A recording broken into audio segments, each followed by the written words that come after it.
శ్రీ గురుభ్యో నమ. వాస్తు పురుషాయ నమో నమ. మనం ఇంతకుముందు ఉత్తరముఖంగా మనం గృహ నిర్మాణం చేసుకున్నప్పుడు ఎటువంటి జాగ్రత్తలు తీసుకోవాలి, ఎటువంటి శుభాశుభ ఫలితాలు పొందుతామో తెలుసుకున్నాము. ప్రస్తుతము దక్షిణముఖంగా నిర్మాణం చేసుకునేటప్పుడు తీసుకోవలసిన జాగ్రత్తలు ఏంటి అన్న అంశంలో వివరంగా తెలుసుకునే ప్రయత్నం చేద్దాం.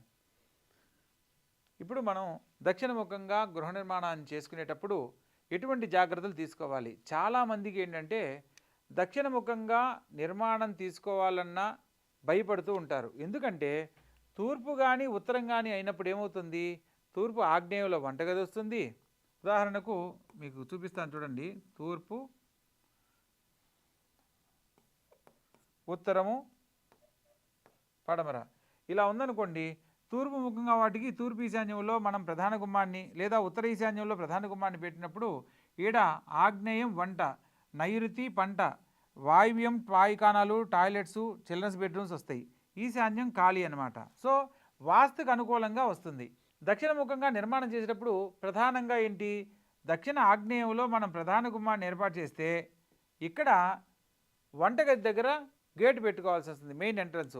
వంటగది దగ్గర మెయిన్ ఎంట్రన్స్ వచ్చినప్పుడు ఏమవుతుంది, అది కొద్దిగా ఇబ్బందికరమైన పరిస్థితులు ఎదుర్కోవడానికి అవకాశం ఉంటుంది. దక్షిణానికి సంబంధించి నిర్మాణం చేసేటప్పుడు చాలామందికి తూర్పు ముఖంగా నిర్మాణం చేసి కట్టుకోవాలనుకుంటే ఈ యొక్క దక్షిణానికి దక్షిణ ఆగ్నేయం నుంచి ఉత్తర ఈశాన్యం తూర్పు ఈశాన్యం వరకు ఖాళీ జాగా వదిలి అందులో తూర్పు ఈశాన్యం ప్రధాన గుమ్మంగా పెట్టుకొని గృహ నిర్మాణం చేసుకోవచ్చు. అప్పుడు మనకు వాస్తురీత్యా అన్నీ కరెక్ట్గా వస్తాయి. ఎప్పుడైతే రాజవీధి ఎటైతే ఉంటుందో అటువైపు ఒక గుమ్మం ఉండాలి అనేది వాస్తు నియమం అన్నమాట. అందుకని మనం వాస్తుని అనుసరించేటప్పుడు ఈ యొక్క ఆగ్నేయ భాగంలో నిర్మాణం చేసేటప్పుడు కొన్ని జాగ్రత్తలు తీసుకోవాలి. ఆగ్నేయానికి సంబంధించి ఇలా వంటగదికి ఆనుకొని మనం గృహ నిర్మాణం చేసుకోవాలి. కొందరు ఏం చేస్తారు, ఈ యొక్క ప్రధాన గుమ్మాన్ని నిలబెట్టుకొని నైరుతి భాగంలో ఆగ్నేయాన్ని చేసి, అంటే ఇక్కడ పార్టీషన్ చేసి అందులో వంటగది పెడుతూ ఉంటారు. దక్షిణ నైరుతి మాస్టర్ బెడ్రూమ్గా ఉపయోగిస్తూ ఉంటారు. అయితే అది దానివల్ల అనారోగ్యంగా ఇంటి యజమాని ఇబ్బంది పడడానికి ప్రధానమైన కారణమవుతుంది. ఆరోగ్యరీత్యా ఎవరో ఒకరు ఆల్టర్నేట్గా సమస్యలతో ఇబ్బంది పడుతూ ఉంటారు. ఆగ్నేయాన్ని మనం ఎప్పుడూ కూడా కరెక్ట్గా నిర్మాణం చేసుకోవాలి. ఆగ్నేయ భాగంలో నిర్మాణం చేసుకునే ఇళ్లకు ఈ జాగ్రత్తలు కనుక తీసుకోకపోతే ఖచ్చితంగా అనేక రకాల సమస్యలు ఎదుర్కొనే అవకాశం ఉంటుంది.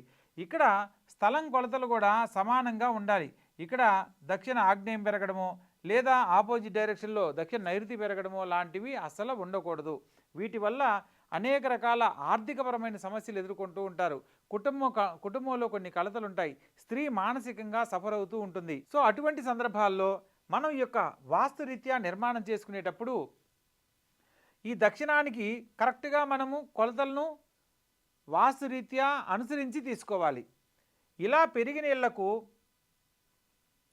ఏదైతే పెరిగిన భాగం ఉంటుందో దాన్ని కట్ చేసి అక్కడ మాత్రమే గృహ నిర్మాణం చేసుకోవాలి. ఇలా ఒకవేళ పొరపాటున కనుక ఇలా దక్షిణ నైరుతి పెరిగిందనుకోండి, దానివల్ల అనేక రకాల సమస్యలు ఉంటాయి.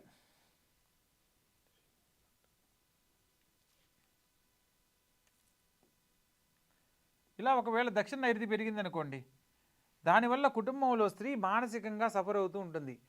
కొందరు ఈ మెట్ల నిర్మాణం చేసేటప్పుడు కూడా చాలా జాగ్రత్తలు తీసుకోవాలి. ఈ దక్షిణం హద్దు చేసి కట్టుకోవచ్చు కదా, అందుకని ఇక్కడ ఖాళీ వదిలేసి ఆగ్నేయ భాగంలో దక్షిణ నైరుతిని పెంచి గృహ నిర్మాణం చేస్తూ ఉంటారు. అది కూడా చాలా తప్పు. గృహ నిర్మాణం చేసేటప్పుడు దక్షిణ ఆగ్నేయానికి సంబంధించి ఏడైనా సరే స్థలం మనం మీకు ఈ కరెక్ట్గా ఇలా ఆగ్నేయానికి ప్రధాన గుమ్మానికి ఎదురుగా రాజవీధి ఉండేలా కనుక మీరు గృహాన్ని తీసుకున్నట్లయితే, స్థలాన్ని నిర్ణయించుకున్నట్లయితే ఈ ఇంటి యజమాని అపర కోటీశ్వరుడు అవుతాడు. ఆర్థికంగా చాలా ఉన్నతమైన జీవితంలో ఉంటారు. మీరు ఎక్కడైనా సరే, నాకున్న వాస్తు అనుభవంలో 30 ఏళ్లలో నా అనుభవంలో నేను తెలుసుకున్న చెప్తున్నాను, మీరు ఎక్కడైనా కూడా పరీక్షించుకోవచ్చు. దక్షిణ ఆగ్నేయానికి రాజవీధి తగులుతూ ఉన్న ఏ స్థలమైనా సరే, రోడ్డు ఒకవేళ క్రాస్గా ఉందనుకోండి, ఈ యొక్క ఆగ్నేయ భాగం తగులుతున్న ప్రతి వీధి కూడా ఆ వీధి పోటు తగిలిన ప్రతి ఇల్లు మినిమం 3 ఫ్లోర్స్ ఉంటుంది. మీరు ఎక్కడైనా గమనించి మీ యొక్క రిపోర్ట్ను కామెంట్ రూపంలో తెలియజేయండి.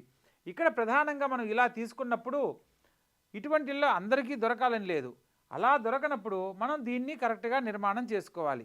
అలా చేసుకునేటప్పుడు దక్షిణ ఆగ్నేయ భాగంలో 3 భాగాలు చేసి, మూడో భాగంలో వంటగదికి కొంత భాగాన్ని వదిలేసి, మధ్యలో మనం ఆ యొక్క ప్రధాన నడకదారిని ఏర్పాటు చేసుకోవాలి. అలా వీలు కాని సందర్భంలో తూర్పు కొలతను మనం తగ్గించేసి, అంటే ఏదైతే మన ఈ పొడవు వెడల్పులు ఉంటాయో ఆ కొలతను కొంత తగ్గించుకొని, తూర్పు భాగంలో నడకదారిని ఏర్పాటు చేసుకుని, తూర్పు ఈశాన్య భాగంలో ప్రధాన గుమ్మాన్ని ఏర్పాటు చేసుకొని మీరు గృహ నిర్మాణం చేసుకోవచ్చు.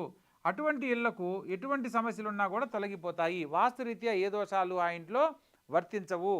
అప్పుడు తూర్పు ముఖంగా ఉన్న ఇల్లు అవుతుంది. కొందరు ఏం చేస్తారు, ఈ అపార్ట్మెంట్లు కొనేటప్పుడు చాలామంది ఏం చేస్తున్నారంటే, ఈ దక్షిణముఖంగా ఉన్న ఇల్లు ఎవ్వరికి అంత అనుకూలంగా ఉండదని ప్రతి ఒక్కళ్ళు కూడా కన్స్ట్రక్షన్లో తూర్పు ఫేస్తోనో లేదా ఉత్తరం ఫేస్తోనో ఉండేటట్టే నిర్మాణాలు చేస్తూ ఉంటారు. మీరు గమనించండి, పడమర ఫేస్తో ఉన్న అపార్ట్మెంట్లు అన్నీ కూడా మెయిన్ రోడ్ ఏమో పడమర ఫేస్తో ఉంటుంది, కానీ గురువుగారు మా ఇల్లు తూర్పు ఫేస్తోనే ఉంటుంది, మెయిన్ రోడ్ ఏమో పడమర ఉంటుంది అని అంటారు. అది చాలా తప్పది. వీళ్ళు అమ్మకాల కోసం, అంటే సేల్స్ కోసంగా అలా చేస్తున్నారు. కానీ సరైన పద్ధతి ఏంటంటే, పడమరముఖంగా రాజవీధి ఉన్నప్పుడు పడమరముఖంగా ఉన్న ఇల్లు కూడా నిర్మాణం చెయ్యాలి. అలా చేసినప్పుడే ఆ స్థలానికి, ఆ స్థలంలో నివసించే వాళ్ళకి అనేక రకాల ఉన్నతమైన జీవితాన్ని పొందడానికి చక్కని అవకాశాలు వస్తాయి. వాస్తురీత్యా మనం కొన్ని విషయాలను తెలుసుకొని పాటించాలి. ప్రస్తుత కాలంలో వాస్తురీత్యా గృహ నిర్మాణం చేసేటప్పుడు ఈ అపార్ట్మెంట్ నిర్మాణం చేసేవాళ్ళు ప్రతి ఒక్కరూ కూడా, అది ఏ ఫేసింగ్తో స్థలం ఉన్నప్పటికీ కూడా తూర్పు ముఖంగా కానీ లేదా ఉత్తర ముఖంగా కానీ ఇల్లు నిర్మాణం చేస్తూ ఉన్నారు. అటువంటివి కొందరికి అనుకూలతగా ఉంటాయి, కొందరికి అనుకూలంగా ఉండవు. ఎందుకంటే వాస్తురీత్యా వాళ్ళు ఒకే శాస్త్రాన్ని పాటిస్తారు. ఏమని, ఒక ఇంటిని ఆనుకొని ఒక ఇల్లు ఉన్నప్పుడు వాస్తురీత్యా 100 ఏళ్ల తర్వాత వాస్తు వర్తించదనేది ఒక సాంప్రదాయం కూడా ఉంది. కాబట్టి సో ఎలా అయినా నిర్మాణం చేయవచ్చని కడుతూ ఉన్నారు. కానీ రాజవీధి ఎటైతే ఉంటుందో అటువైపు మాత్రమే ఒక ప్రధాన గుమ్మం ఉండాలి. అందులో ఈశాన్య భాగం వైపుకి ఉండే విధంగా మనం వాస్తుని పాటించాలి. ప్రత్యేకంగా పడమర ముఖంగా, ఉదాహరణకు దక్షిణము మెయిన్ రోడ్డు అనుకోండి, దక్షిణానికి మెయిన్ రోడ్డు ఉన్నప్పుడు దక్షిణ ఆగ్నేయం కానీ తూర్పు ఈశాన్య భాగాల్లో మనము ప్రధాన గుమ్మాన్ని ఏర్పాటు చేసుకొని గృహ నిర్మాణం చేసుకోవచ్చు.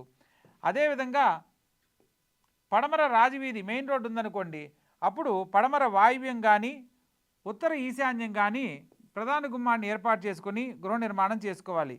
ప్రస్తుత కాలంలో ఏం చేస్తున్నారంటే, ఈ యొక్క ప్రధాన గుమ్మం ఇది మెయిన్ రోడ్డు కనుక అయినప్పుడు, లేదా ఇటు దక్షిణం కానీ మెయిన్ రోడ్డు ఉన్నప్పుడు ఇల్లు తూర్పు ఫేస్ తోటే కడుతూ ఉన్నారు. అదేవిధంగా ఉత్తరముఖంగా మనం గృహ నిర్మాణాన్ని చేసుకునే విధంగా ఇట్లా కన్స్ట్రక్షన్ చేయడం జరుగుతుందన్నమాట. సో దీనివల్ల ఏంటంటే వాస్తురీత్యా అనుకున్నంత గొప్ప ఫలితాలు కలగకపోవడానికి ప్రధానమైన కారణం అవుతుంది.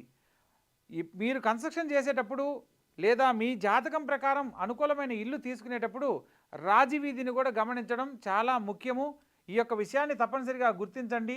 దక్షిణముఖంగా నిర్మాణం చేసుకునేటప్పుడు కొన్ని జాగ్రత్తలు కనుక తీసుకోకపోతే దానివల్ల ఆర్థికంగాను ఆరోగ్యపరంగాను అనేక రకాల సమస్యలతో ఇబ్బంది పడడానికి కారణమవుతుంది. కాబట్టి మీకు ఎటువంటి సందేహం ఉన్నా కూడా తెలుసుకునే ప్రయత్నం చేయండి. మీ యొక్క డౌట్లను కింద కామెంట్ రూపంలో కనుక తెలియజేసినట్లయితే దానికి సంబంధించిన ఒక వీడియోని మీకు వివరంగా చేసి తెలియజేయడం జరుగుతుంది. తప్పనిసరిగా మీరు ఏదైతే డౌట్ పడుతున్నారో దాని గురించి తెలుసుకునే ప్రయత్నం చేయండి. సో దక్షిణానికి సంబంధించి మనం నిర్మాణం చేసుకునేటప్పుడు కనుక అనుకూలమైన కొలతలు కానీ మన పేరు ప్రకారం కానీ అనుకూలంగా లేనప్పుడు కనుక గృహ నిర్మాణం చేస్తే అనేక రకాల సమస్యలు ఉంటాయి. కానీ ఖచ్చితంగా గురువుగారు మాకు దక్షిణముఖంగానే అవకాశం ఉంది అన్నప్పుడు మీరు నేరుగా సంప్రదించి లేదా కింద స్క్రోల్ అవుతున్న నెంబర్కి కాల్ చేసి తెలుసుకునే ప్రయత్నం కనుక చేసినట్లయితే తప్పకుండా మీ పేరు ప్రకారము ఆ యొక్క స్థలంలో గృహాన్ని ఏ విధంగా నిర్మించుకోవాలో ప్లాన్ రూపంలో వివరంగా తెలియజేయడం జరుగుతుంది. లేదా స్థలాన్ని పరిశీలించి మీకు అనుకూలంగా వాస్తు ప్లాన్ ఇవ్వడం జరుగుతుంది. కాబట్టి వివరంగా తెలుసుకునే ప్రయత్నం చేసి మీ యొక్క సందేహాలను కామెంట్ రూపంలో తెలియజేయండి. మరిన్ని అప్డేట్స్ కోసం ఈ యొక్క ఛానల్ను సబ్స్క్రైబ్ చేసుకొని ఫాలో అవ్వండి. శుభస్య శీఘ్రం.